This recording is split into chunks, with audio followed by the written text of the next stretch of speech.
Amanda, Stuart, thank you so much for the opportunity to talk to you today. I really obviously was there on the day that Olly sadly lost his life. But I wonder if you can help me understand what sort of a child he was. You know, he was obviously really precious to you, but I'd just kind of like to understand a little bit more about him if possible. A typical teenager, really. He was just 13. He'd sort of been at secondary school just about a year, but he got his diagnosis of autism spectrum, and it kind of made sense then how he'd always been very focused on things, and he would have things that he loved doing and he would like really learn how to do them well. So the last thing was the bikes and wheeling. He was always fun, he was always entertaining. He was, you know, right about till before he went to secondary school, he was a real joy to be around. But we'd had, for about a week, had a really ominous feeling that something was wrong, and we just couldn't put a finger on it. We just really couldn't. And then we both watched him walk over the field from separate windows, but then the next thing we knew, somebody was knocking at the door, and Amanda answered the door, and it was somebody that shouldn't have been there. They should not have been stood there, because it was nothing to do with Olly's life. It was somebody that he would have known to avoid. And then I think Amanda screamed that Olly had been stabbed, and then I just came bolting down the stairs and ran over the field. I didn't even have any shoes on. We couldn't have asked for more support that day, could we? Everybody did everything they could to save him, and we understood that from, you know, very early on. But his time was up, and that was it. And, you know, saying goodbye to him in an ambulance where 3 hours before we were messing around in the house. It's quite, and then your world's changed. It's gone. It's everything you've known is gone.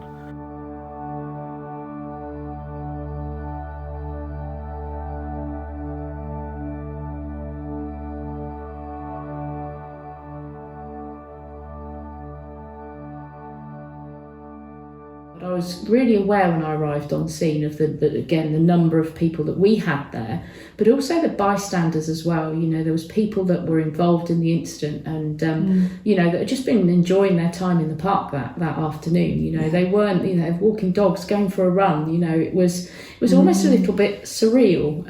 For us to actually be there for him, that was really important to us. But we're really thankful it did happen so close by. I don't think the disbelief goes. You know, we're now just over 4 years, and I still catch myself and I think, my God, has he gone? Has he really gone? Because you just can't. Still expect to see his feet hanging over the end of the bed. In the morning. Yeah, you do. You expect to hear the noise, because the house is quiet now because he made so much noise. But I don't think people realise just how far-reaching that impact can be. You know, and I mean, gosh, we were on scene for hours, you know, supporting the care that was given to Olly during that time. Paramedics are very task-focused people. You know, we like to do absolutely everything that we can do for the patient, you know, and to give as much care as we possibly can, because that has an impact. And when it involves children, you know, that's a different level again. It really is, and it does live with us. You know, even to this day. You know, and as you said, 4 years on. You know, even now, just me coming here today was like, I was feeling quite sort of, you know, I didn't know what I was going to be like when I came back, and I will get to speak to those staff, you know, as well, and explain what it's been like to come back, as I know they'll be really appreciative of that as well, which is, you know, so thank you for that opportunity.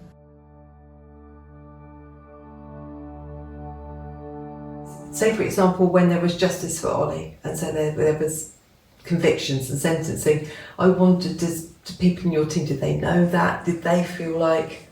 I can tell you exactly that. So there's been a couple of things that have affected them, one of which has been when we've had an anniversary, particularly the first anniversary was a big thing. And it's a date that is etched in our minds, and there are certain jobs that, you know, you'll take from, you know, across your career, and this will be one of them. This will be one that will live with them, and myself.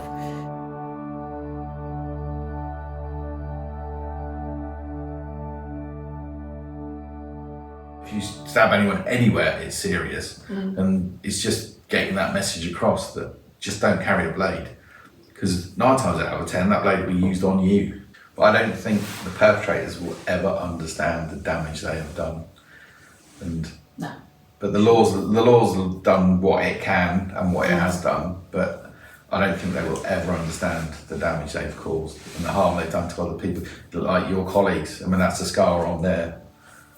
They'll carry for the rest of their day. So there's so much damage caused by this one little kitchen knife over a senseless argument that if we didn't have social media would have probably gone away overnight.